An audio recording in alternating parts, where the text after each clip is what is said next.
Elizabeth Alexandra Mary, April 21, 1926 to September 8, 2022, was Queen of the United Kingdom and other Commonwealth realms from February 6, 1952 until her death in 2022. She was Queen Regnant of 32 sovereign states during her lifetime and 15 at the time of her death. Her reign of 70 years and 214 days was the longest of any British monarch and the longest verified reign of any female sovereign in history. Elizabeth was born in Mayfair, London, as the first child of the Duke and Duchess of York, later King George VI and Queen Elizabeth, the Queen Mother. Her father acceded to the throne in 1936 upon the abdication of his brother King Edward VIII, making Princess Elizabeth the heir presumptive. She was educated privately at home and began to undertake public duties during the Second World War, serving in the Auxiliary Territorial Service.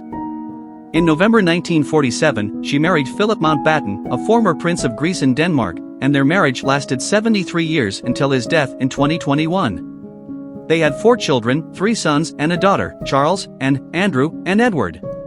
When her father died in February 1952, Elizabeth, then 25 years old, became Queen of 7 independent Commonwealth countries: the United Kingdom, Canada, Australia, New Zealand, South Africa, Pakistan, and Ceylon, known today as Sri Lanka, as well as head of the Commonwealth.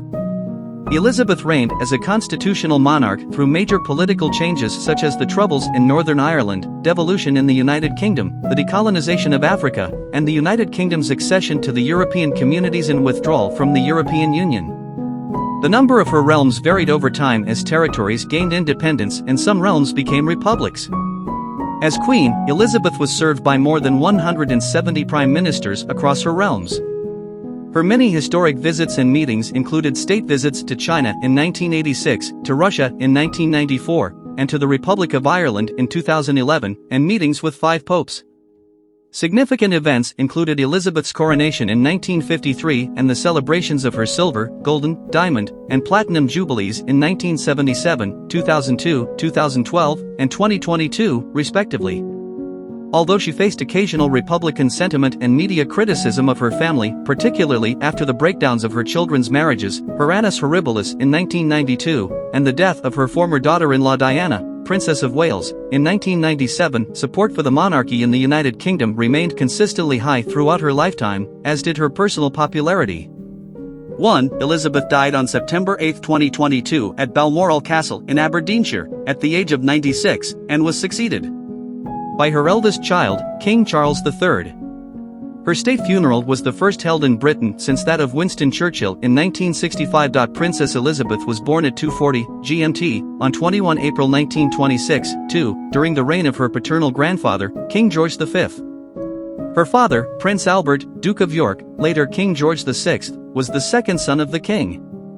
Her mother, Elizabeth, Duchess of York, later Queen Elizabeth the Queen Mother, was the youngest daughter of Scottish aristocrat Claude Bowes-Lyon, 14th Earl of Strathmore and Kinghorn.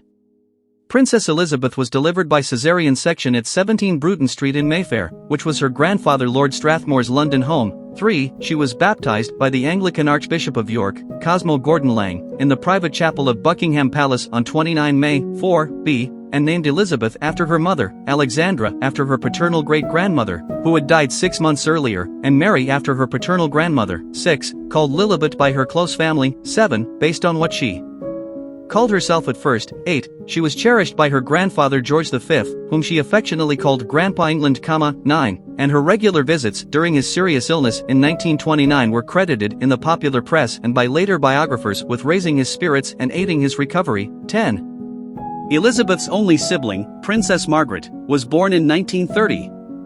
The 2 princesses were educated at home under the supervision of their mother and their governess, Marian Crawford. 11. Lessons concentrated on history, language, literature, and music. 12. Crawford published a biography of Elizabeth and Margaret's childhood years entitled The Little Princesses in 1950, much to the dismay of the royal family. 13. The book describes Elizabeth's love of horses and dogs, her orderliness, and her attitude of responsibility. 14. Others echoed such observations.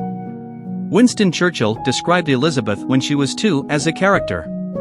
She has an air of authority and reflectiveness astonishing in an infant.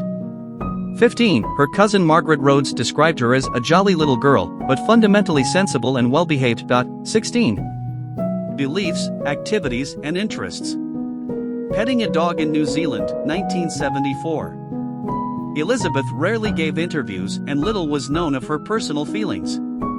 She did not explicitly express her own political opinions in a public forum, and it is against convention to ask or reveal the monarch's views. When Times journalist Paul Routledge asked Elizabeth for her opinions on the miners' strike of 1984-85, she replied that it was all about one man, a reference to Arthur Scargill, with which Routledge disagreed. 255, widely criticized in the media for asking the question, Routledge said he was not initially due to be present for the royal visit and was unaware of the protocols. 255, after the 2014 Scottish independence referendum, Prime Minister David Cameron stated that Elizabeth was pleased with the outcome. 256, she had arguably issued a public coded statement about the referendum by telling one woman outside Balmoral Kirk that she hoped people would think very carefully about the outcome. It emerged later that Cameron had specifically requested that she register her concern. 257. Elizabeth had a deep sense of religious and civic duty, and took her coronation oath seriously. 258, aside from her official religious role as Supreme Governor of the established Church of England, she worshipped with that church and also the National Church of Scotland. 259, she demonstrated support for interfaith relations and met with leaders. Media depiction and public opinion. Magazines from the 1950s with Elizabeth II on their cover. In the 1950s, as a young woman at the start of her reign, Elizabeth was depicted as a glamorous fairy tale queen. 267, after the trauma of the Second World War, it was a time of hope, a period of progress and achievement heralding a new Elizabethan age. 268, Lord Altrincham's accusation in 1957 that her speeches sounded like those of a priggish schoolgirl was an extremely rare criticism. 269, in the late 1960s, attempts to portray a more modern